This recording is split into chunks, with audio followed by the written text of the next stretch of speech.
Valérie Pécresse, bonjour. Bonjour. Merci d'être avec nous. Réélue présidente de la région Île-de-France, largement réélue. Je vous imagine très satisfaite ce matin, n'est-ce pas? Il y a un petit peu déçu évidemment par l'abstention. Je vais y revenir.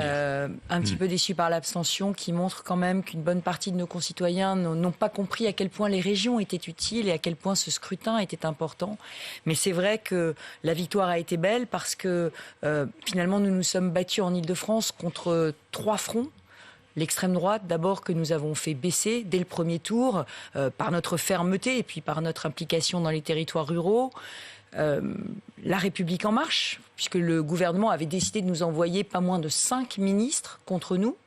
Et puis, l'extrême gauche, avec lequel le Parti socialiste avait choisi de s'allier contre toute attente et contre lequel nous avons réussi à faire un rempart avec des républicains qui sont venus des 2 rives. Et d'ailleurs, cette victoire, à cause de cela, elle m'engage. Elle m'engage à diriger la région avec mes convictions, bien sûr, mais sans aucun sectarisme, parce que finalement, des Franciliens qui peut-être ne partagent pas toutes mes opinions se sont rassemblés derrière moi pour faire barrage à cette extrême gauche qui a perdu sa boussole républicaine. Elle vous engage. Et j'ai relevé hier vos propos. Une équipe de France et de la droite et du centre a émergé dans les régions. C'est bien cela? Absolument. Une équipe de France a émergé dans les régions. De la droite et du centre. Un peu de la gauche aussi. Absolument. Alors, un peu de la gauche aussi, parce que j'ai vu les soutiens. Il y a certains soutiens qui sont venus de la gauche.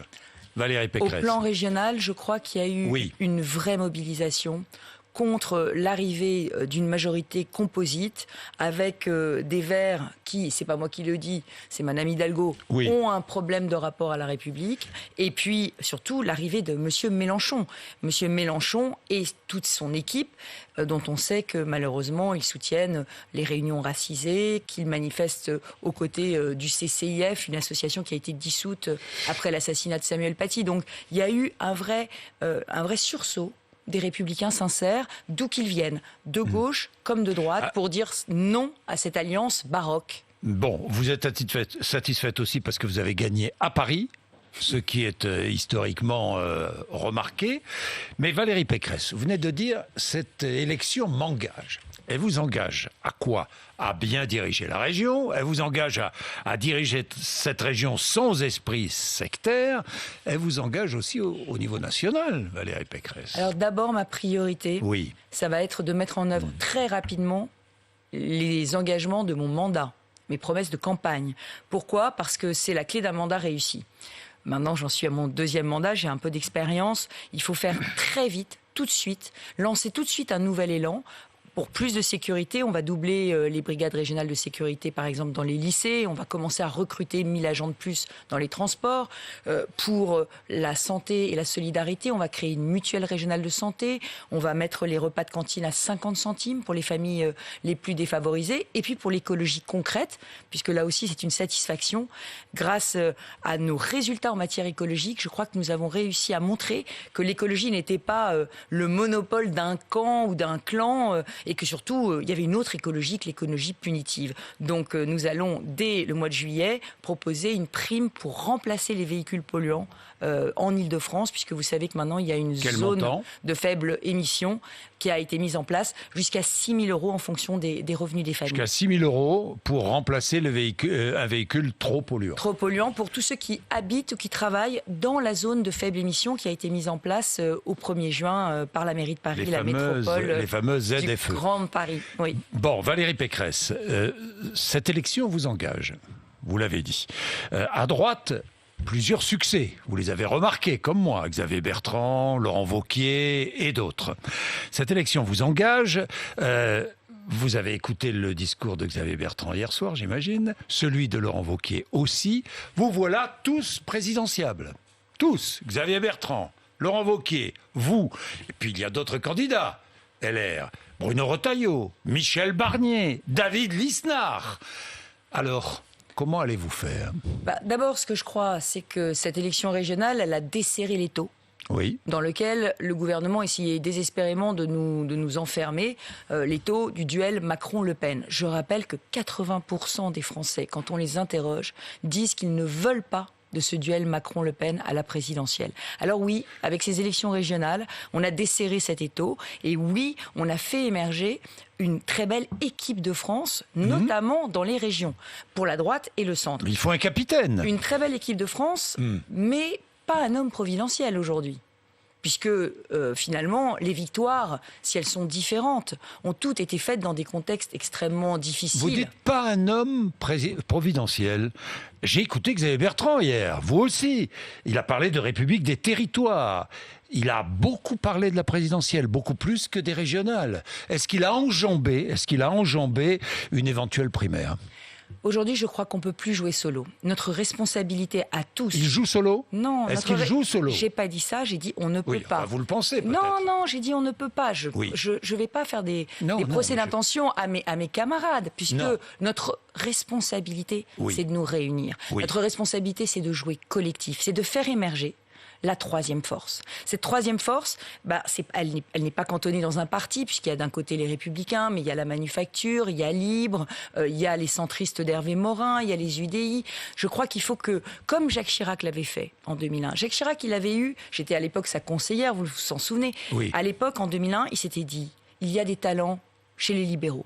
Il y a des talents chez les centristes, il y a des talents au RPR, chez les gaullistes. Eh bien, on va tous se rassembler dans un collectif. À l'époque, il l'avait appelé l'Union pour la majorité présidentielle.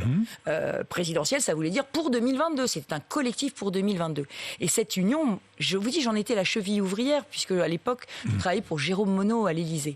Donc, on avait travailler ensemble, et c'est ce collectif qui a agrégé les talents. Donc vous demandez la création d'un collectif, en quelque sorte, au-delà des LR. Je demande qu'on se réunisse pour créer cette troisième force. On a besoin d'une troisième force, ni Macron ni Le Pen, de la droite et du centre. Jamais nos solutions n'ont été autant plébiscitées dans le pays, Monsieur Bourdin. Et Marine Le Pen qui a essayé de nous les voler, Emmanuel Macron qui a essayé de dire qu'il était de droite. Tout le monde est venu sur notre territoire, sur nos convictions et sur nos solutions. Oui, mais comment allez-vous sélectionner la candidate ou le candidat à la présidentielle de 2022 ? Eh bien, c'est simple. Il faut que ce collectif se réunisse. Donc, il faut que tous les talents de la droite et du centre se réunissent. Il faut qu'on définisse ensemble les règles du jeu. Et après, eh bien, on sélectionnera. S'il faut des règles du jeu pour sélectionner. Mais elles ont déjà été plus ou moins définies, les règles du jeu, par Christian Jacob, mais c'est pas par LR. Je vous ai dit qu'on ne pouvait pas jouer solo. Ça vaut aussi pour les partis. Un parti seul ne peut pas décider pour tout le monde. Je n'appartiens plus au LR. Je crois que Xavier Bertrand non plus, Hervé Morin non plus, Jean-Christophe Lagarde non plus. Donc, il y a des talents en dehors des Républicains. Et donc, c'est un collectif qu'il faut créer. Une règle du jeu collective. Alors, quelle règle du jeu ? Une primaire ? Il faut qu'on se réunisse. Il faut qu'on se réunisse et qu'on en décide. Qu'on décide des règles du jeu claires pour définir le leadership. Donc vous demandez avant l'été ? Absolument. Avant l'été, enfin nous sommes en été, mais avant la période estivale. Pendant la période estivale. Vous demandez une grande réunion. Oui. Avec tous les présidentiables possibles. Avec tous ceux qui ont envie de s'investir dans cette élection, bien sûr. Parce que vous avez envie de vous investir dans cette élection. Écoutez, pour moi, tout commence aujourd'hui. Je l'avais dit à mes électeurs, jusqu'à ma réélection, c'était stop ou encore Pécresse. Donc je ne pouvais pas réfléchir à quoi que ce soit. Ah, écoutez, Monsieur Bourdin... Voilà. Mais c'est encore Pécresse. Vous direz ça. Vous savez, quand on vit les campagnes, c'est pas tout à fait pareil. Je vous rappelle que j'étais à 36% au premier tour et mes adversaires à 34%. Donc voilà. Donc on a fait un très beau deuxième tour et on l'a fait parce qu'on a à la fois démasqué nos adversaires, mais aussi montré notre vrai visage et notre envie. Et puis parce qu'on avait des résultats. Moi, j'aime pas cette notion de prime au sortant. J'ai entendu la prime au sortant.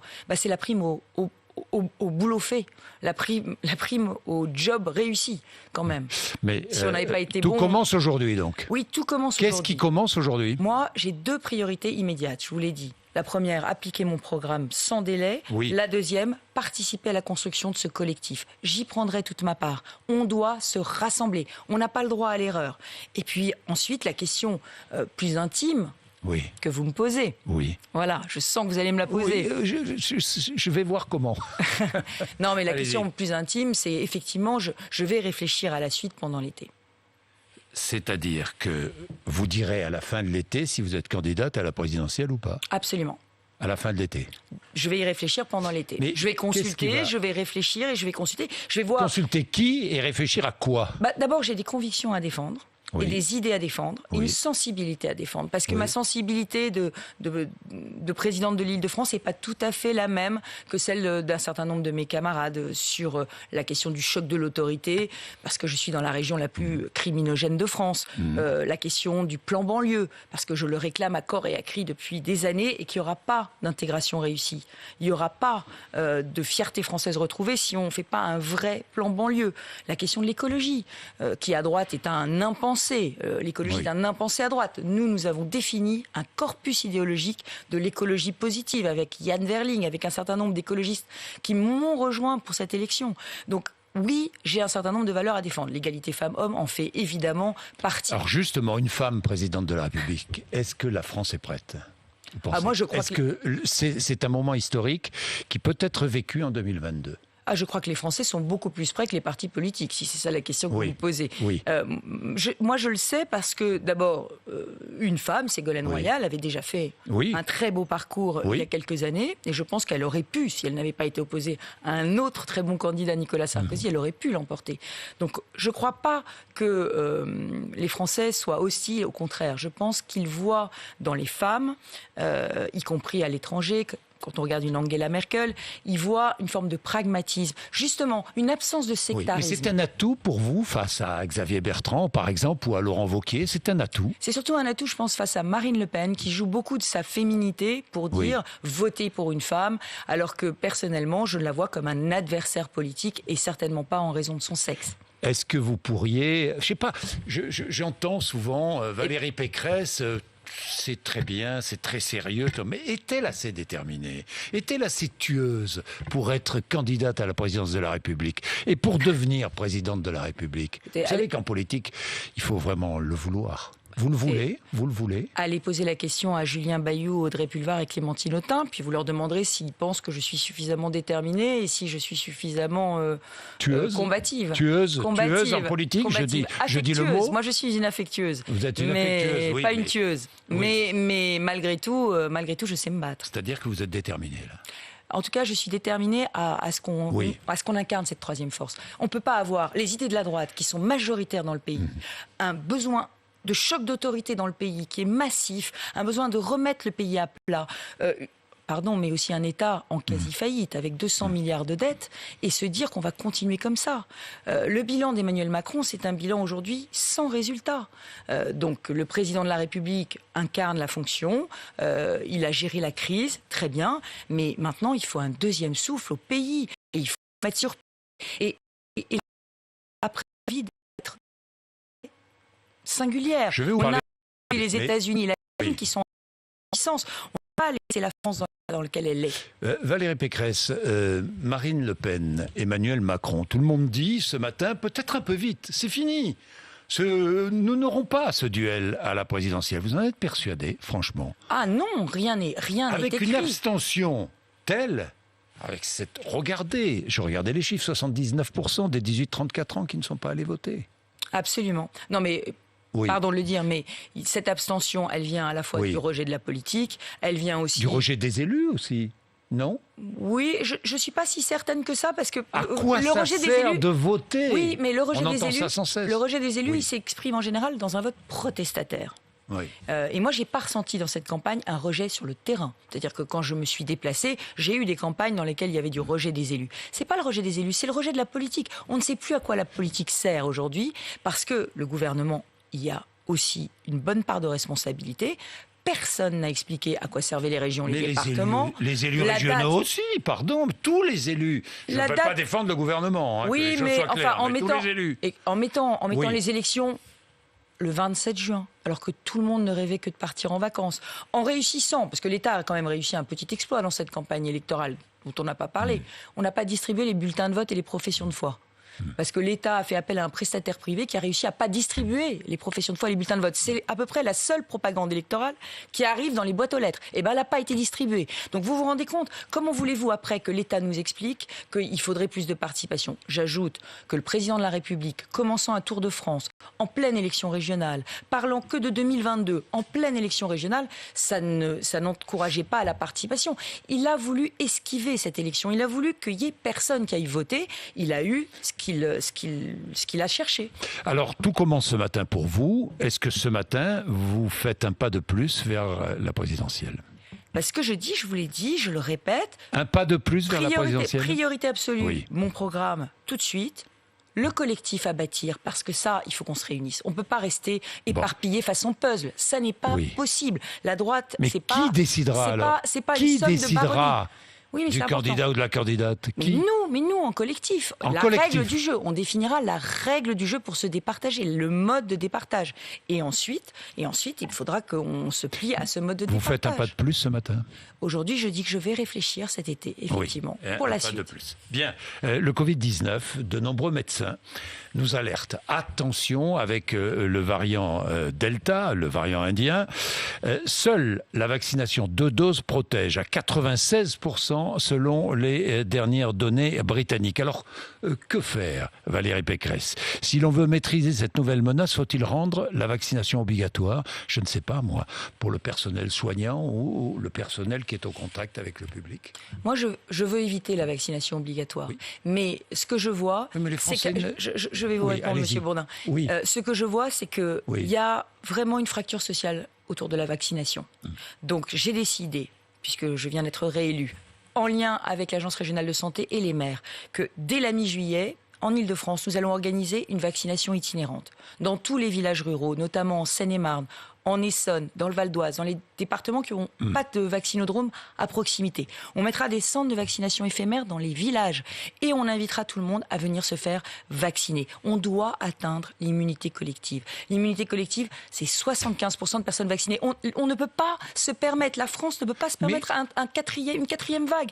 Et moi, je le dis en dramatisant l'enjeu. Oui, mais vous aurez beau vous installer dans des villages ou dans des communes, sur des places, et les Français, certains Français ne viendront pas. Certains Français ne viendront pas, mais 75% des Français, c'est atteignable. Et je leur dis, ne ratez pas la deuxième dose. La première dose ne protège pas. Il faut faire la deuxième dose. Aujourd'hui, le délai a été très allongé. C'est entre 25 et 49 jours. Les vaccins sont là.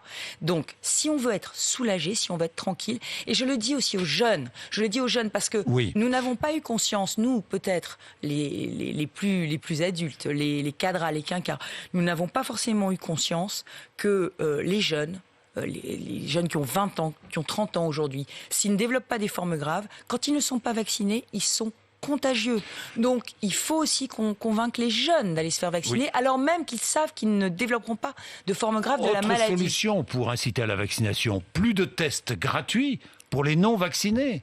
Est-ce que vous êtes favorable aussi à cette solution? Plus ou plus? Plus. Plus de tests gratuits pour les non-vaccinés. C'est-à-dire que c'est facile. Je vous explique pourquoi. Parce qu'il est facile de refuser la vaccination tout en bénéficiant de tests à volonté payés par la collectivité. Non ?